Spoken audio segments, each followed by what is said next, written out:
Espíritu Santo. Y hablamos acerca de la manera en que el Espíritu Santo se relaciona con el mundo, con el universo, con la humanidad como un todo. Y terminamos hablando acerca de que Él convence al mundo de pecado, de justicia y de juicio. Que cuando hablábamos de pecado se refería al hombre. Que cuando hablábamos de justicia se refería a Cristo. Y cuando hablábamos de juicio se refería a Satanás, porque el príncipe de este mundo ya había sido juzgado. En Juan 15:26, la Biblia habla acerca del Espíritu de verdad. Y dice de Él en ese texto: Él dará testimonio de mí. ¿Qué hace el Espíritu de verdad? Da testimonio de mí, dice eso el Señor. En Hechos 5:32, mire lo que dice Hechos 5:32.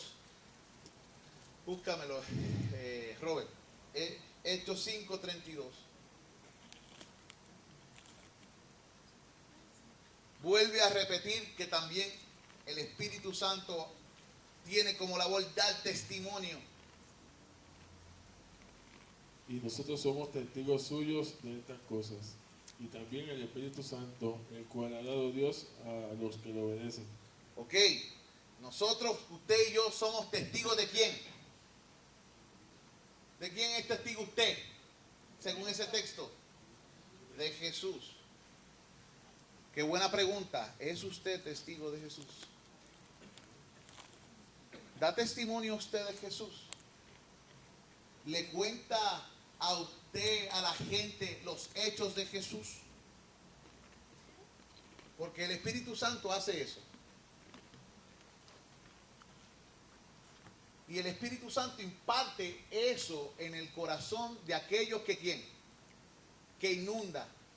Y estas personas, dice la Biblia, que le obedecen en esto. ¿Ve? La obra del Espíritu Santo, o parte de su obra, consiste en dar constantemente testimonio de Cristo y de su obra terminada al mundo de los pecadores. A eso me refiero con hablar del testimonio de Cristo. ¿A cuántas personas usted le ha hablado de la obra terminada de Cristo? ¿A cuántas personas pecadoras? Porque eso es lo que hace el Espíritu Santo. Él llama a los pecadores y le habla de lo que Cristo vino a hacer, hizo y logró. Y esa es la labor nuestra. Tu testimonio personal es valioso como introducción. Tú le puedes hablar a alguien de lo que Dios ha hecho contigo y eso le va a despertar el oído. Pero lo que va a salvar a la persona es el conocimiento de lo que Cristo vino a hacer y logró por esa persona, si esa persona lo recibe. ¿Me entiendes? Es bueno el testimonio tuyo como punta de lanza para abrirse paso a la obra de Dios en la vida. Pero para que la persona sea salva, esa persona tiene que conocer quién es Jesús, qué vino a hacer y cómo tú puedes ser salvo hoy en Él. ¿Entiendes? El Espíritu Santo vino a dar testimonio de Él. ¿Y a quién usa el Espíritu Santo también? A ti y a mí. Un día el Señor nos va a mandar a nosotros a rendir cuentas. A ti y a mí. La labor de predicar, escuche bien, aquí, no es para todos. Es cierto, no todos ustedes van a predicar en el podio o en el púlpito.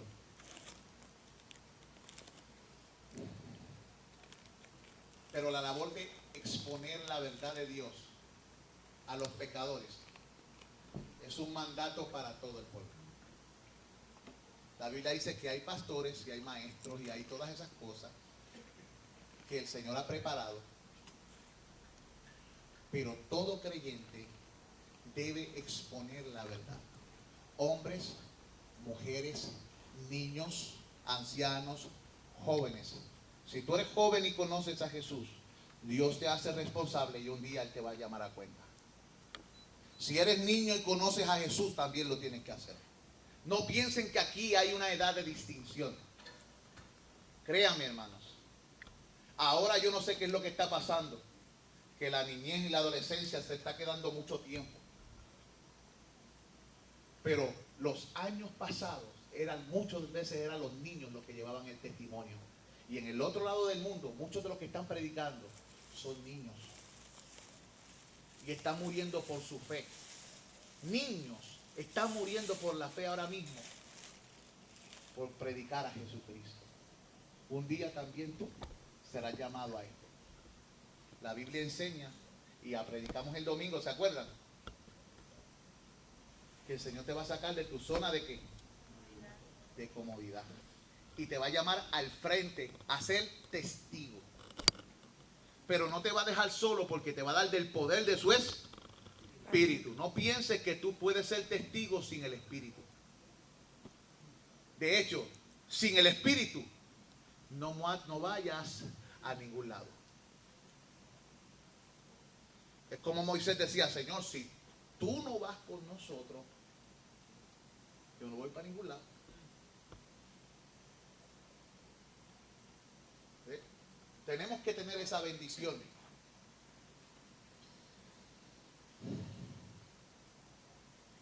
La Biblia dice en el 15:27 de Juan: y vosotros daréis testimonio también. Hablando de los creyentes, dice: el Espíritu de verdad, Él dará testimonio de mí. Dice Juan 15:26. Y el versículo 27 dice: y vosotros daréis. No lo pone como algo opcional. El verdadero creyente sigue a Jesús. La verdadera oveja sigue la voz del maestro. Todo verdadero creyente posee fruto de justo. Esa obediencia es la manifestación de la verdadera fe. Y esa fe la da el Espíritu, lo que nos lleva a la relación del Espíritu con el creyente. El Espíritu regenera al creyente. ¿Sabe lo que significa regenerar? Cuando usted escucha la palabra regenerar, ¿qué viene a su mente? Nacer de nuevo. ¿Ah? Volver a nacer de nuevo. ¿Qué más? ¿Qué le viene a su mente cuando usted escucha la palabra regenerar? Arreglar. Volver, ¿verdad?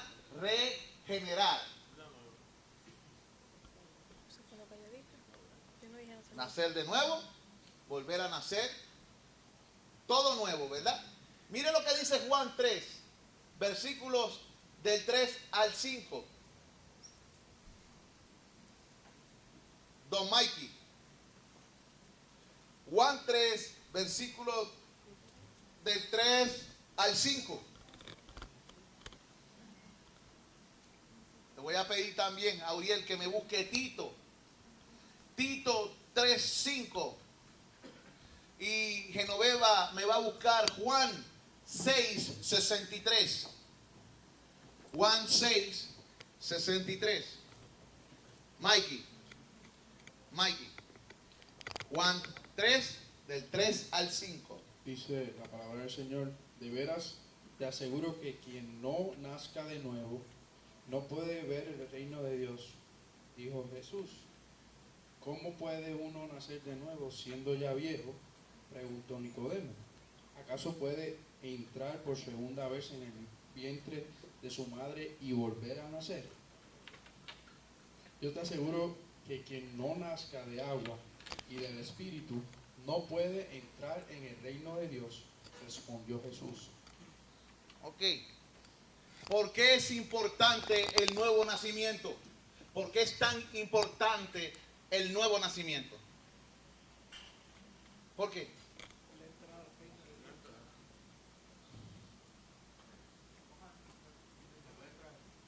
¿Ah? No. Es lo que dice el hermano. Cuando tú naciste, tú entraste a esta vida, ¿verdad?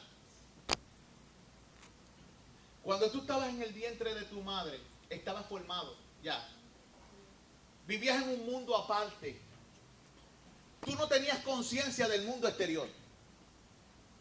Tú eras ajeno a ese mundo. Y naciste. Y viniste a formar parte del reino de los hombres. Lo mismo tiene que suceder para la vida espiritual.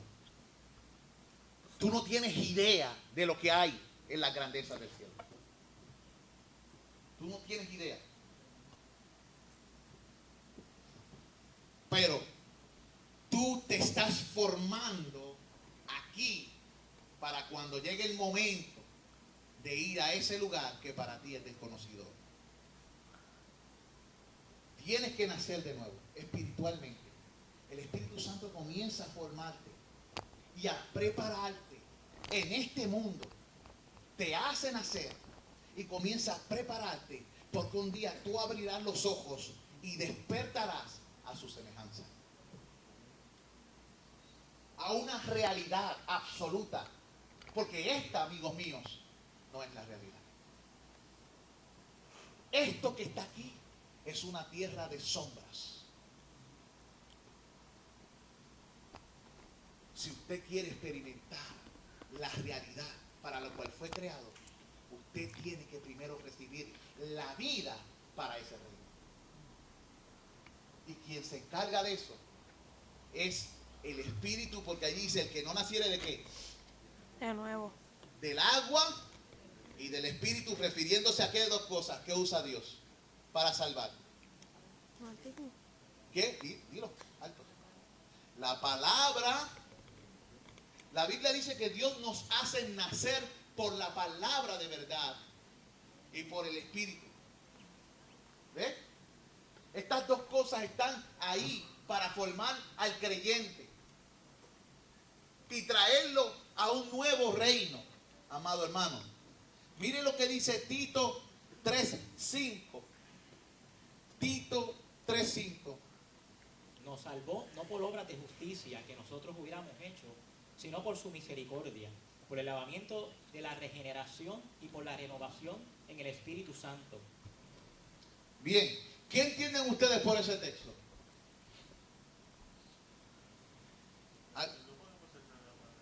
Primeramente, ¿cuánto tuviste tú que ver, Valeria o Anita?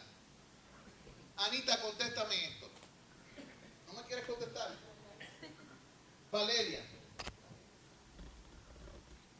contéstame. ¿Tú le pediste a tu mamá nacer?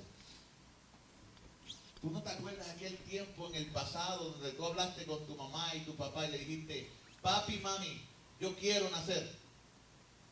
Y se los ordenaste. ¿Tú te acuerdas de ese momento? ¿Qué tú dices? ¿Sí o no? ¿Tú te acuerdas? Ah, tú eres otra cosa. Ninguno de nosotros tuvo que ver con eso. Fue algo de Dios. Dios nos formó en el vientre de su madre, nosotros no pedimos permiso. El nacimiento espiritual es igual. No tiene que ver con tu habilidad. Por ahí hay una enseñanza que dice que para nacer de nuevo, el hombre es el que elige nacer de nuevo. Eso es herejía. No es ni científico. Está diciendo que el hombre tiene la capacidad de existir por su propia voluntad. Y toda la Biblia enseña que el hombre es dependiente y que solamente hay uno en todo el vasto universo que existe por su propio poder y voluntad desde siempre, y ese es Dios. Los demás son nacidos no de carne, ni de sangre, ni de voluntad de varón. Tiene que ver con la obra poderosa de Dios. Dios crea algo que antes no estaba. El hombre estaba muerto y Dios pone esencia de vida. ¿Por medio de quién? El Espíritu y la palabra. El Espíritu toma la palabra y esa semilla la siembra en el hombre con poder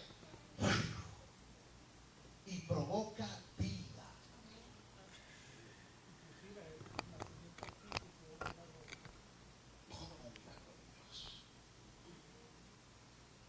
No tiene que ver nada con tu poder. No te puedes gloriar en ello. Por eso el texto, que fue lo que dijo al principio cuando lo leíste. Muy bien. En Tito. Nos salvó no porque nuestras obras de justicia, sino porque por su misericordia, por el lavamiento de la regeneración y por él la renovación, ¿verdad? Del Espíritu. Es él, es una obra de Dios. Mire esto, hermano. Significa que la membresía y la filiación, que de ahí viene la palabra fileo, el amor de hermano, el pertenecer a la familia y ser miembro del reino eterno de Dios, no se pueden obtener más que por la regeneración del Espíritu Santo. El Espíritu, dice Juan 6:63, es el Espíritu es el que da vida. La carne para nada aprovecha. Las palabras que yo os he hablado son espíritu y son vida. es el Espíritu el que te trae a la vida. El Espíritu Santo. Así que, como Jesucristo fue engendrado por el Espíritu Santo, la Biblia lo dice, lo leímos, ¿se acuerdan? El Santo, el Espíritu de Dios vendrá sobre ti y el poder del Altísimo te cubrirá. Vuelvo a mencionar el Espíritu Santo porque el poder del Altísimo, ¿quién es? El Espíritu Santo. Te cubrirá con su sombra, de tal manera que el santo ser que nacerá será llamado Hijo de Dios. Cristo fue nacido por el Espíritu cuando vino en carne. Y así como Cristo, escuche bien, así como Cristo, ¿no te fuiste? Fue engendrado por el Espíritu Santo, así también debe serlo todo hijo de Dios que ha de heredar el reino. ¿Ve? Así como Cristo fue engendrado por el Espíritu Santo, todo hijo de Dios debe tener esa misma característica. Debe ser engendrado por ¿quién?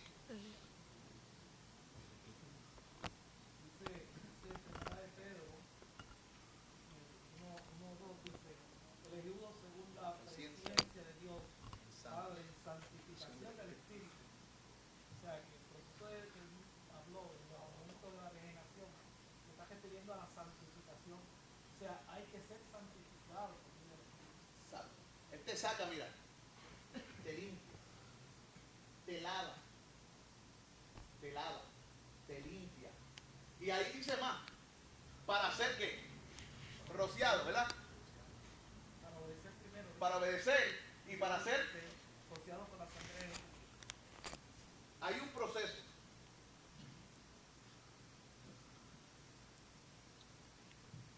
Vemos otra vez ahí al Padre, al Hijo y al Espíritu Santo obrando. El Espíritu Santo no tan solo te regenera, el Espíritu Santo habita en el creyente. Y es importante que lo haga, porque si Él no habita en el creyente, pues entonces esa persona no es creyente. ¿Ves? Vamos a ver unas cositas en la Escritura. Primera de Corintios 6, 19. Primera de Corintios 6, 19.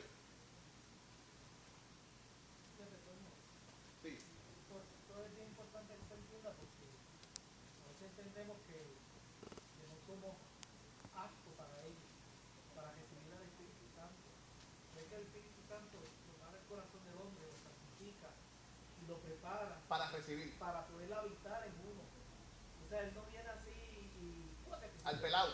se se te metió dentro y ya, no hacen los espíritus malignos, que de la casa limpia y se te mete dentro. No, es como tú dices, un proceso de limpieza profunda donde el Espíritu Santo viene a morar en la vida del creyente. Entonces, si eso es así, imagínate el tipo de persona que debemos ser nosotros, creyentes, santificados. Tal vez no somos perfectos, pero somos perfectos en Cristo Jesús. Entonces, ¿por qué pensar que no somos aptos, o porque estamos llenos de pecado, o porque algo pasó para que Él viniera a habitar en nosotros? De hecho, el creyente, una de las cosas que dice claramente, es que es hecho apto. No tiene que ver con la dignidad humana, pero sí Dios te hace apto. Tú eres cristiano, tú eres apto. Punto. Esto no tiene que ver cómo tú te sientes. Hay veces que no nos sentimos aptos. ¿Cuántos aquí se sienten aptos? Yo no. ¿Tú sabes que yo no me siento apto? Ni me siento digno.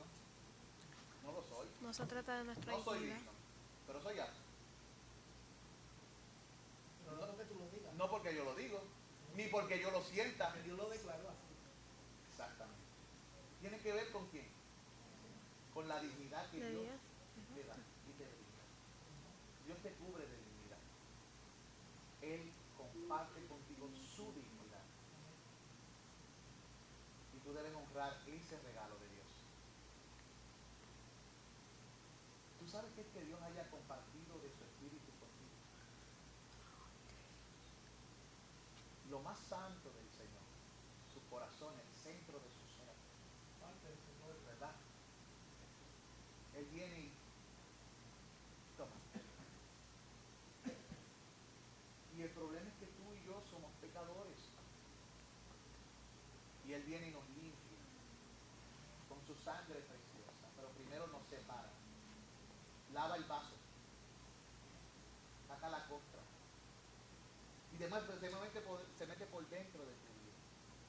Y comienza a hacer limpieza. O sea, que el sucio no está dentro, el sucio está. La naturaleza. Pero Él viene a sacar todo. Es como esto, mira, un vaso, tenemos un vaso. A medida que se va llenando, todo lo de la basura va saliendo. Va a haber un momento en nuestras vidas que no va a haber espacio para ninguna de nuestras poca vergüenza. Yo estoy esperando ese día con Dios. Porque a veces, yo no sé si usted lucha con sus pensamientos, Chacho. pero yo soy una persona que a mí mismo yo no me agrado mucho. A medida que yo voy conociendo a Cristo, Él me muestra cosas en mí y me va santificando. El Espíritu Santo nos está santificando, ¿yo? Porque dijimos que una de las características es que el Espíritu Santo, y Él lo va a hacer usted, ¿qué? Santo. Primero lo hace santo de nombre por justicia de otro, y después le aplica esa santidad, y eso se llama el proceso de santificación progresiva. Pero Él lo va limpiando y usted va terminar siendo una persona y un vaso de excelencia, purificado, un vaso de honra, Purified. algo de lo cual Dios se pueda gloriar por la eternidad. Que cuando lo miren, la gente va a decir, eso tiene que haber sido tocado, horneado y formado por Dios. Cuando Dios pone su mano en algo o en alguien, Él deja su símbolo, su firma, su señal. Tú y yo tenemos esa firma. ¿Cómo se llama esa firma? El Espíritu Santo. Un sello. Si hemos creído, ¿no? Cada cual analícese a sí mismo. Primera de Corintios 6:19 dice, Lucelenia, ¿tú lo puedes leer? Primera de Corintios 6:19. Usa el fotuto para que te escuchen todo el mundo. A menos que... Es que me caigo. ahí un megáfono como el de Junior. O ignoráis que vuestro cuerpo es templo del Espíritu Santo, el cual está en vosotros, el cual tenéis de Dios y que no sois vuestros. Estamos estudiando que el Espíritu habita en el creyente, porque el creyente es del Espíritu. ¿Le pertenece a quién? ¿Usted le pertenece a quién? A sí mismo. ¿De quién es ese cuerpo? ¿De usted? No. ¿Usted puede hacer lo que quiere con su cuerpo? No, porque primeramente usted tiene la premisa equivocada. No es su cuerpo. Nunca lo ha sido. ¿Ok? Está apagado, ¿verdad? Nunca ha sido su cuerpo para hacer lo que usted quiere. Significa que tiene que tener cuidado qué habla, porque no es su boca. Qué escucha, porque no es su oído. Qué mira, porque sus ojos no le pertenecen a usted. Todo lo que usted es y hace no es vuestro. Tiene que glorificar a aquel a quien le pertenece. Cuando mi hija hace algo malo, lo primero que van a decir, ¿y eso? ¿Que es la hija de quién? Se chavó el pastor, aunque la tenga solamente hace un año.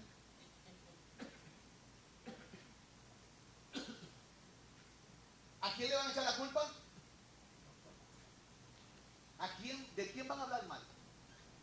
Van a decir que es una malcriada. Te ofenden a ti porque tú me crías. ¿Quién es el que la crió? Por eso mismo. ¿Me entiende? La Biblia dice, o ignoráis.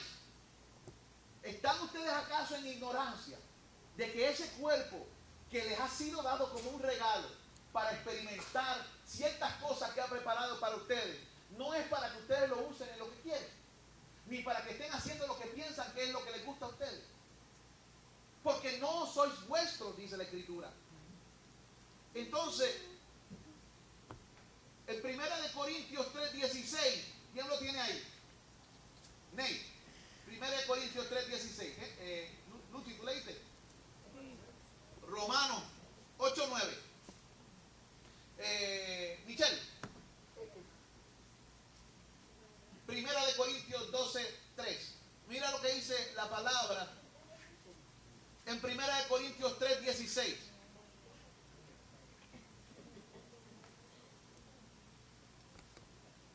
¿No sabéis que sois templo de Dios y que el Espíritu de Dios mora en vosotros?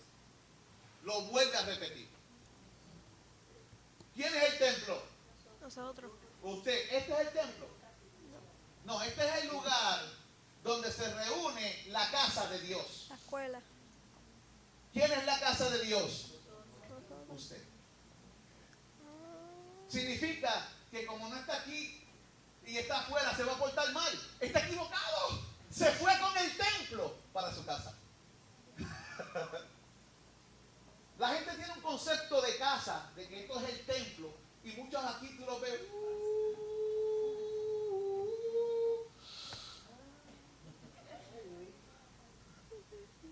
Y se van por ahí creyendo que salieron del templo y ellos no se han dado cuenta que ellos son el templo donde habita el Espíritu. Y que cuando hacen algo están fornicando con las paredes del templo. Y que cuando hacen algo con una mujer ajena están adulterando con las paredes del templo. Y que cuando ponen sus ojos en cosas que ofenden a Dios están cometiendo idolatría en el templo. Están construyendo un altar alterno al único Dios verdadero. Cuando sales de aquí, ¿cómo se llama tu Dios? Anda. ¿A qué Dios adoras cuando sales? Hazte esa pregunta. Esto es muy serio. Porque somos morada del Espíritu Santo. Lo que nos lleva a Romanos 8:9. ¿Qué dice? Dice la palabra del Señor: mas vosotros no vivís según la carne, sino según el Espíritu. Y si es que el Espíritu de Dios mora en vosotros. Y si alguno no tiene el Espíritu de Cristo, no es de él. La Biblia es bien clara. ¿Cómo actúa el creyente? Actúa según lo que gobierna y vive o habita en su vida.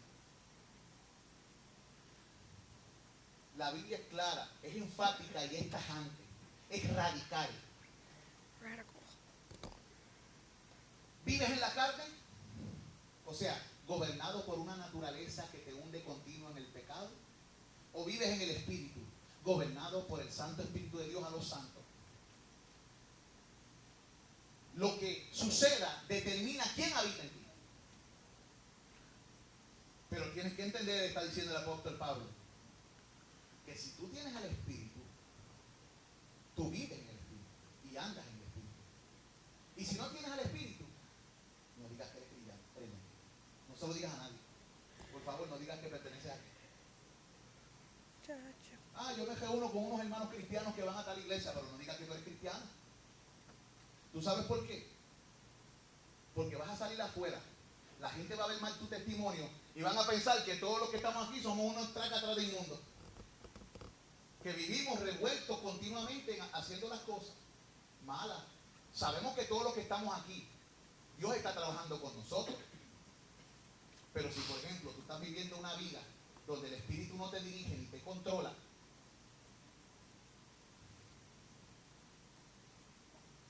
van a ofender a Cristo por tu culpa y por la mía. Van a ofender al Espíritu Santo. Esto es bien serio, la gente lo coge como si fuera una bobería. Eso entristece al Espíritu Santo.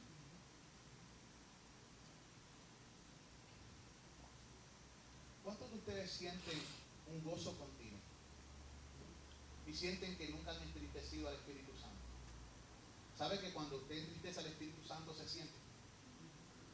El Espíritu le hace saber que está triste. Y usted se vuelve cada vez más infeliz. Si usted se siente triste, por lo general es por algo que ha hecho usted.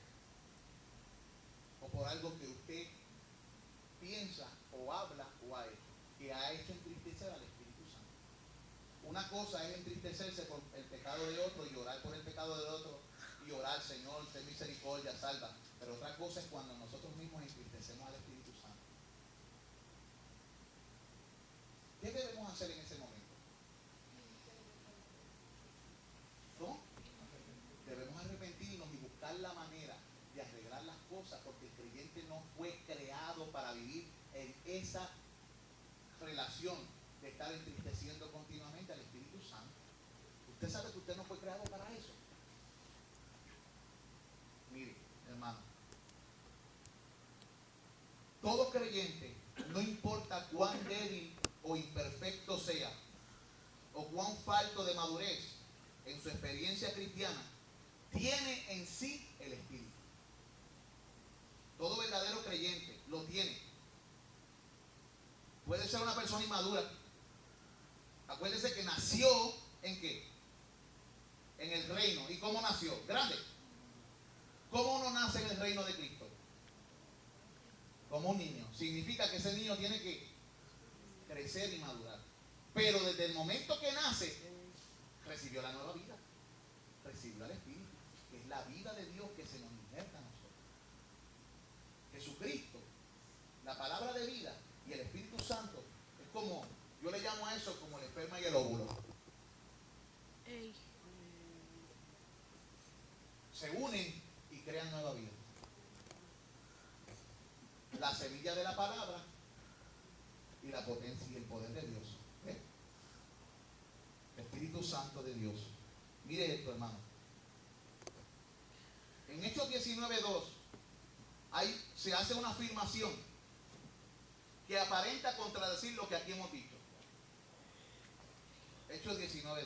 ¿Quién lo tiene? Por si acaso le viene a la mente esa. Hechos 19:2. Junior. Hechos 19:2. Aparenta, digo aparenta. No significa que lo hace, aparenta. Y les dijo, recibiste, esto está parado.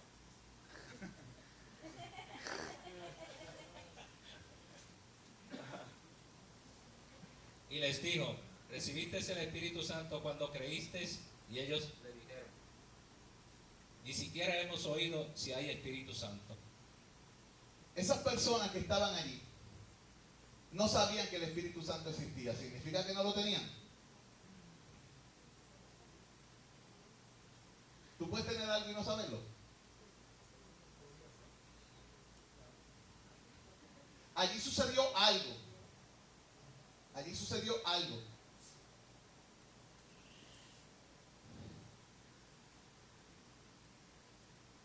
Muchas personas han recibido el Espíritu Santo cuando creen, y todos reciben el Espíritu Santo cuando creen, pero ellos recibieron una manifestación milagrosa de poder por imposición de las manos de los apóstoles. Y yo quiero que ustedes presten atención a lo que les voy a leer. En este pasaje se hace referencia a un derramamiento milagroso del Espíritu que siguió a la oración y a la imposición de manos de los apóstoles. Pero la Biblia dice claramente que si alguno no tiene el Espíritu de Cristo, no es de él. Y en 1 Corintios 12:3 dice que nadie puede llamar a Jesús Señor sino por el Espíritu Santo. Una persona que reconoce el señorío de Jesucristo tiene el Espíritu Santo.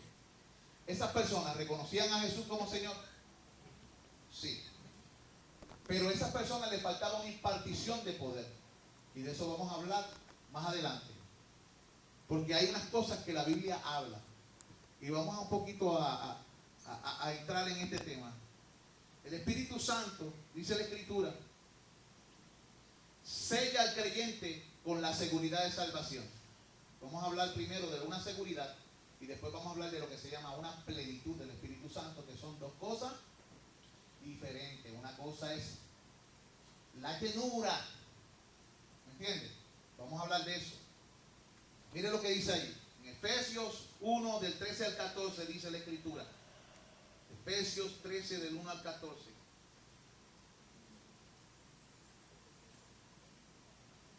Vamos a ver qué dice la misma Biblia.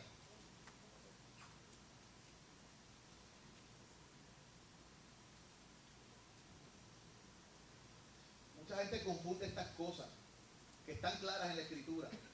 Realmente están claras. Pero dice allí en Efesios 13, 14, miren. Efesios 1, 13 al 14. Dice: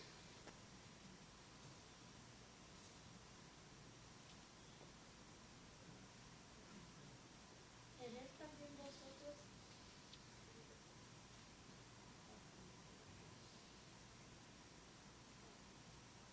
ajá. en él también vosotros, habiendo oído la palabra de verdad, el evangelio de vuestra salvación, habiendo creído en él, fuiste sellados con el Espíritu Santo de la promesa, que es las aras de nuestra herencia hasta la redención de la posesión adquirida para la alabanza de su gloria. Ok, la enseñanza aquí es que habiendo creído, ¿qué pasó? Viniste a ser sellado por quién? Se te pone un sello de propiedad. Ese sello de propiedad tiene un propósito. ¿Cuál es? Seguridad. Es darte seguridad. Ok. En Efesios 4:30 dice, Efesios 4:30, Cuco, el Espíritu Santo te sella de la promesa para darte seguridad de pertenencia. Te conviertes en la posesión adquirida de alguien, alguien que te redimió, que te libertó, que te compró, de Jesucristo. Efesios 4:30 dice: Y no contratéis el Espíritu Santo de Dios, el cual fuiste sellado el día de la redención. con el cual fuiste sellados para para el día de la redención. Vuelve a establecer otra vez que cuando tú tienes el Espíritu Santo, ese Espíritu Santo te sella para el día. Asegura que tú serás redimido. Él es lo que la Biblia le llama las arras. La palabra que se usa es arrabón. Es un sello. Aquí, ¿quiénes tienen las arras puestas? El anillo. También una de las cosas que se hacía era que cuando se hacía el vino se le ponía un sello ¡pa! Para que no saliera el vino, quedaba sellado adentro el contenido. También eso es lo que Dios hace en nosotros. Nos asegura dentro para que no nos salgamos. ¿Ve? Y dice ahí que este sello significa dos cosas. Significa propiedad. Pertenecemos a alguien que nos va un día a sacar, a redimir, a libertar del almacén. Alguien que pagó el precio. Yo voy a Pura Vida Books y yo pago por adelantado un libro, pero ellos no me lo dan. Porque el libro vale 45 pesos y yo solamente le di 20. Pero un día voy y le doy los otros 25 pesos con el ebook y me dan el libro. Y redimí el libro. Jesucristo ya pagó todo. Lo que pasa es que no lo ha venido a buscar. Él pagó la propiedad, todo. Pero lo único que le falta es ir al lugar y recoger lo suyo. Un día, en su segunda venida, Él vendrá a recoger lo suyo. ¿Ve? Pero mire, hermano, segunda de Timoteo 2, 19 al 21 dice que este sello no tan solo significa propiedad, significa semejanza. Semejanza. Ya somos pertenencia de Cristo, pero en segunda de Timoteo 2, 19 al 21 dice, ¿lo tienen? Mire lo que dice en 2, 19 al 21. Dice, pero el fundamento de Dios está firme teniendo este sello. Conoce el Señor a los que son suyos, o sea, propiedad. Y apártese de la iniquidad todo aquel que invoca el nombre de Jesucristo. Semejanza. ¿Jesucristo cómo es? Santo.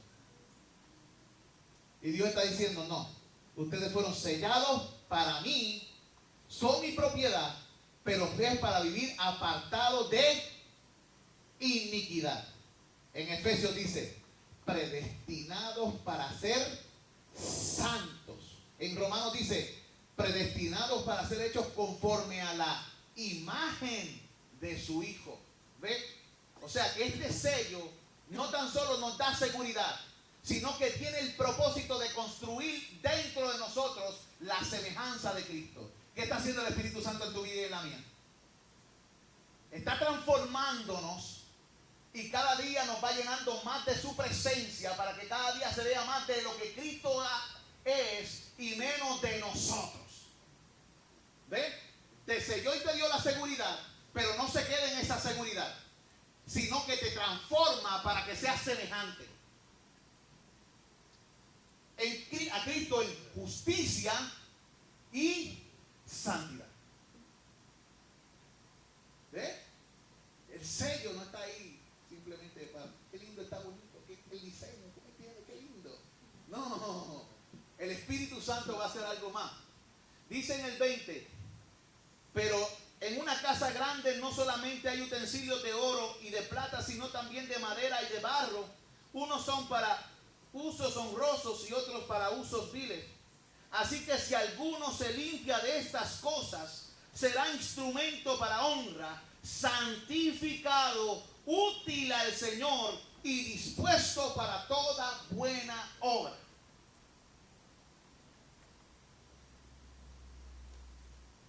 Así que el Espíritu trabaja en nosotros estas cosas. Él nos limpia, nos prepara, nos capacita y nos dispone para los servicios sagrados. ¿Se acuerdan de los utensilios del templo? Había vasos, cucharitas y cuantas cosas.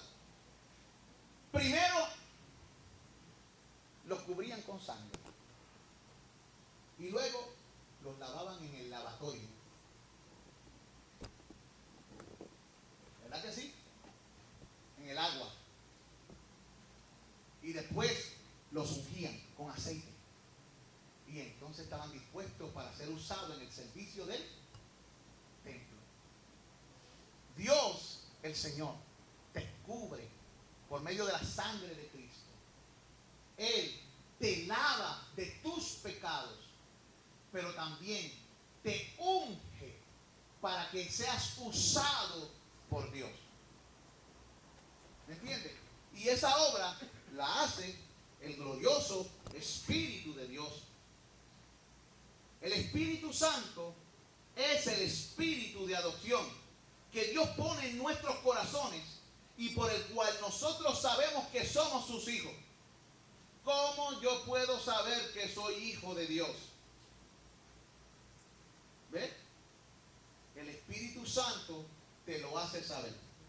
Y si el Espíritu Santo no me hace saber que yo soy hijo, pues la respuesta es sencilla. No eres hijo. Pero soy hijo. No. El Espíritu Santo te dará testimonio. Mire esto, vaya conmigo a Gálatas 4:6. Poliana, Gálatas 4:6. Andrea, me vas a leer Romanos, capítulo 8, los versículos 14 y el 16. Poliana, Gálatas 4:6. ¿Cómo se le llama? ¿Espíritu de qué? De adopción. ¿Qué dice ahí? Gálatas 4:6.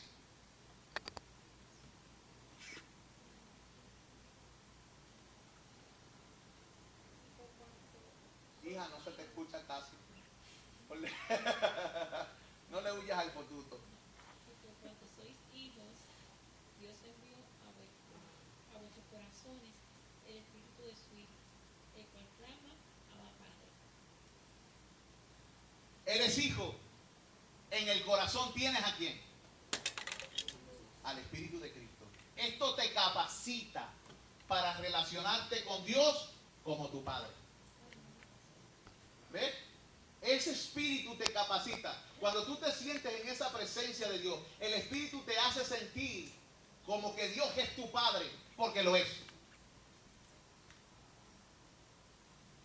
Porque pone identidad dentro de ti, da algo que antes tú no eras. Tú no eras hijo antes, eras extranjero. Tú no tenías los pactos, eran ajenos a ti. Tú no habías alcanzado misericordia. Tú no eras nadie.